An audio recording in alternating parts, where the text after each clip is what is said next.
অনন বেশ আকৃষ্ট হয়ে যায় মেয়েটার প্রতি এবং হাঁটতেছে এবং সেই ঘ্রাণটা সে পাচ্ছে তার কাছে অন্যরকম লাগতেছে, খুব সুন্দর একটা অসাধারণ একটা সুন্দর ফুলের ঘ্রাণ।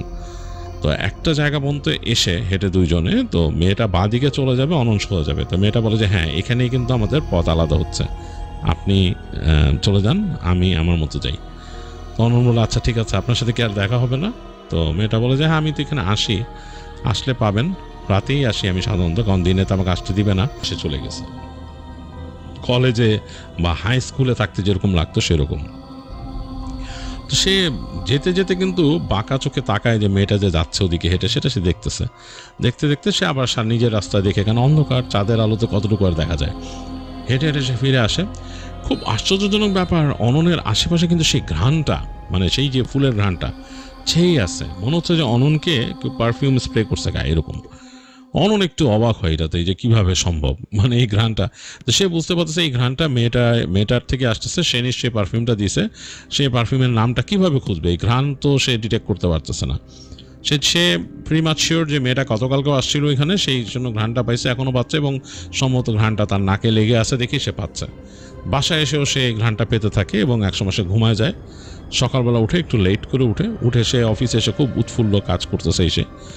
তো তার যে ওখানে যে তার যে টেক কেয়ার করে যে লোকটা থাকে, সে জিজ্ঞেস করে যে স্যার, আপনি কি রাতের বেলা বাইরে ছিলেন? ভাই, সে বলে কথা বলেন না ভাই, আমার রাতের বেলা আমি কোথায় যাই না যাই সেটা কারো দেখার দরকার নাই, আমি আমার মতো চলাফেরা করি, আপনি আপনার মতো থাকেন, দরকার হলে আমি জানাবো। তো তখন তার আন্ডারে যে কাজ করে সে চুপ করে যায়, সে আর কিছু বলে না, কারণ সে বুঝে যে ওনাকে আর শুনছে যে তার সম্বন্ধে শুনছে যে উনি নাকি একটু অন্যরকম, বেশি কথাবার্তা, তাকে কেউ ঘাটাইলে পছন্দ করেন না। তো এই কারণে তিনি আর কথা বাড়াইলেন না। চিন্তা করলেন যে এই লোকটাকে আসলে কিভাবে দেখে রাখা যায়, কিছুই তো করার নাই, বলাও যায় না, এই বলে চুপ করে গেলেন, কিছু বললেন না। অনন নিজের মতো দেখা গেল দ্রুত কাজ শেষ করলো। ওই দিন কাজ শেষ করে খুব উৎফুল্ল ছিল সে। সন্ধ্যার সময় আবার সে রেডি হয়ে বেরোয় গেল এবং রাতের বেলা গিয়ে ওইখানে যেই সে দেখলো যে মেয়েটা বসেই আছে ওইখানে। অননের সাথে দেখা হলো, আবার কথাবার্তা হলো, অনেকক্ষণ তারা সময় কাটালো, দুজন মিলে ওই দিন হাঁটলো, তারা ওই টিলা বেয়ে নেমে গেল, তারা ওই খালের পাড়ে গিয়ে হাঁটলো। অননের কাছে মনে হচ্ছে যে জীবনের বেস্ট টাইম কাটাচ্ছে, রাত এরকম। সে ওই দিন রাত 12টা ক্রস করে ফেললো এবং সে যখন ফিরে আসতেছে সে মেয়েটাকে বললো, মেয়েটা বললো আপনাকে আমি বলছি আমাকে পৌঁছাতে হবে না, আমি যাই। তো অনন এরপরে তাকে আসার সময় বলতেছে যে আপনার সাথে কি আমি দিনের বেলা দেখা করবো? মেয়েটা বলছি তো যে ভর দুপুরে যদি আসতে পারেন, ওই সময় কেউ থাকে না, ওই সময় আমি আসবো। তো অনন ঠিকই পরদিন ভর দুপুরবেলা সে চলে যায়। একেবারে দুপুরবেলা সে অফিসের কাজ মোটামুটি একটু গোছায় সে চলে যায় এবং খুব দ্রুত, এবং তাকে কিন্তু যেতে দেখে তাদের ওখানকার যারা শ্রমিকরা তাকে দেখে সালাম দেয়, সে হাত নাড়তে নাড়তে চলে যায় ওইখানে। তো ওই জায়গাটা, ওই খালের পাড়ে টিলার কাজটা একদম নীরব। অনন যখন ভর দুপুরে যায়, সে চিন্তা করতেছে যে আজকে ওকে দেখব। এই মেয়েটারও একটা ছদ্মনাম দেই, মেয়েটার একটা নাম কিন্তু লিখছে সেখানে, হৃদয় লিখছে, আমি এটা একটা ছদ্মনাম দিলাম, মেয়েটার নাম আমি দিলাম মালা। তো সে চিন্তা করছে মালাকে কেমন লাগবে, রাতের বেলা যেরকম লাগছিল এখন কীরকম লাগবে, ডিফারেন্ট কি, এরকম চিন্তা করতেছে। তো সে ওই ঠিক টিলার উপর উঠে যায়, ওই জায়গায় যায়, গিয়ে দেখে যে কিচ্ছু নাই, কেউ নাই। তো সে অনেকক্ষণ একটু মন খারাপ করে, তাকে কি ভুল সময় বললো এই সেই। তো খুব মন খারাপ করে যখন ফিরে আসবে তখন দেখতেছে ওখানে ছায়ার নিচ থেকে তাকে ডাকতেছে, এই যে আমি এখানে। তো সে তাকায় দেখে যে রাতের বেলা মালার শাড়িটা তার কাছে মনে হয় একটু রূপালি টাইপের, আজকে দেখতেছে একটা গোল্ডেন টাইপের শাড়ি পরে এবং শাড়িটা একদম ডিফারেন্ট। আসলে অনন মিলাইতে পারতেছে না যে এত দূরে একটা চা বাগানের এখানে একটা মানুষ এত সুন্দর শাড়ি কোত্থেকে পেলে, এত সুন্দর করে শাড়ি পরছে, ডিফারেন্ট। এবং সে চোখ ফেরাতে পারতেছিল না দেখে, সে অবাক হয়ে গেল এসে। এবং সে হেঁটে গেল মালার কাছে, যে সে আর কোনো কথা না বলে মালার হাত ধরে সে তাকে প্রপোজ করে ফেললো যে আমি আপনাকে পছন্দ করে ফেলছি আসলে, আই রিয়েলি লাইক ইউ। তো একদম ডিরেক্টলি বলে ফেললো। এখন মেয়েটা হাসলো তার সাথে কথা বলে, আপনি কি ভেবে বলতেছেন কথাগুলা? অনন বলে অবশ্যই আমি ভেবে বলতেছি, হ্যাঁ আমি আপনাকে বেশ করে 2 দিনে আপনার সাথে দেখা হয়েছে, বলে 2 দিনে আমি আপনাকে পছন্দ করে ফেলছি। তো মেয়েটা তখন তাকে বলে যে খুব অল্প সময় যদি পছন্দ করে ফেলেন। অনন বলে আই ডোন্ট কেয়ার। যাই হোক, তার সাথে মালার কথা হয়, সে বুঝতে পারে যে মালা তাকে মেনে নিছে, তাদের মধ্যে অনেক কথাবার্তা হয় এসেই। তখন অনন তাকে বলে যে আপনি আমার অফিসে আসেন, আমরা দেখা করি, অফিসে এসে আপনার সাথে সব পরিচয় করে দিই। মালা বলে এখন না, পরে। তো যাই হোক, এরকম তারা আবার দেখা করে, রাতে দুপুরে দেখা হয় তাদের প্রায়। এভাবে কয়েকদিন তাদের সম্পর্ক চলার পরে অনন একদিন তাকে বলে বসে যে আমি তো তোমাকে বিয়ে করতে চাই, আমি তোমার সাথে জীবন কাটাতে চাই। তো এইভাবে কি হয় যে আমি তোমার সাথে আসলাম আর এই জায়গায় দেখা করলাম, এই জায়গায় হাঁটলাম, এইভাবে তো হয় না। আমি এখানে তো একটা চাকরি করি, বড় চাকরি, আমার বাড়ি আছে, সব কিছু আছে। তো তুমি আসো, তুমি আমাকে তোমার ঠিকানা দাও, আমি তোমার বাবার কাছে আমার বাবাকে পাঠানোর চেষ্টা করব। আমার বাবা যাবে কিনা জানি না, বাট আমি চেষ্টা করব। তো তখন তাকে মালা বলে যে তোমার বাবাকে তুমি পাঠাতে পারবা না, আমি জানি। তোমার কথা অনুযায়ী আমি বুঝতে পারছি তোমার বাবা অনেক বড় ব্যবসায়ী, আর আমার বাবা খুব ছোট একজন ব্যবসায়ী, যে সে এখানে চায়ের কারবার করে। তো তোমার বাবা এখানে আসবে না, এবং এই কথা শুনলে আমার বাবা বিয়েও দিতে চাইবে না তোমার সাথে, আমাকে তোমার কথা শুনলে বিয়েও দিতে চাইবে না।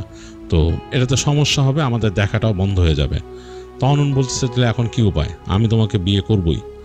তো মালা তখন তাকে বলে আসো দুইজনে বিয়ে করে ফেলি।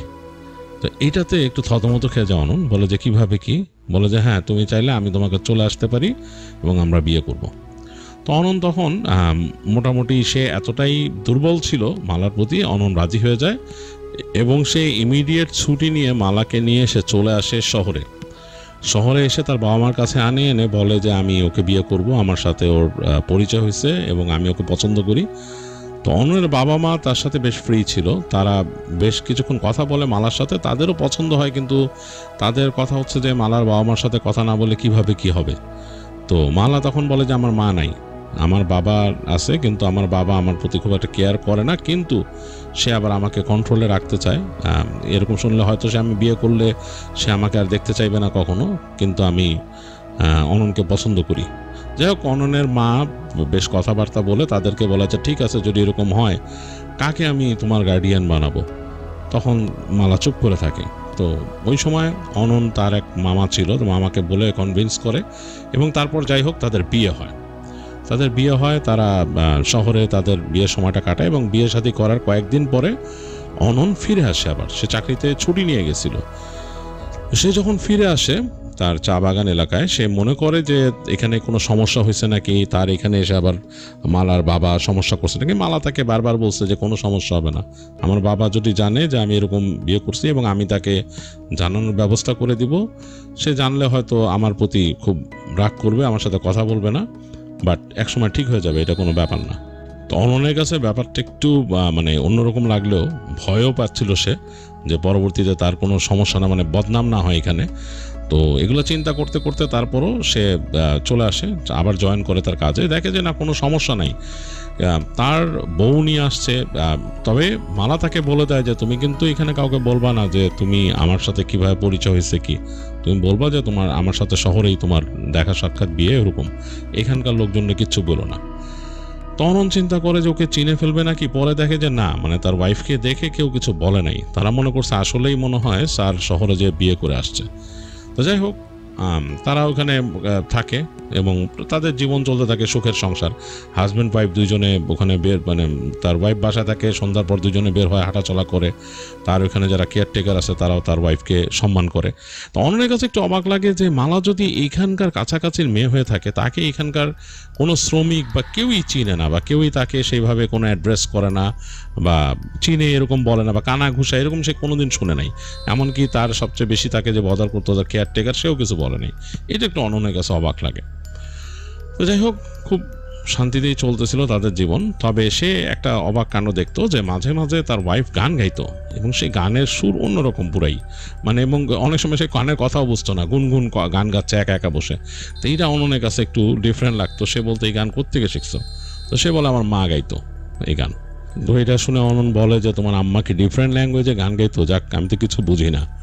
তো যাই হোক, এইভাবে সময় কাটতে কাটতে এক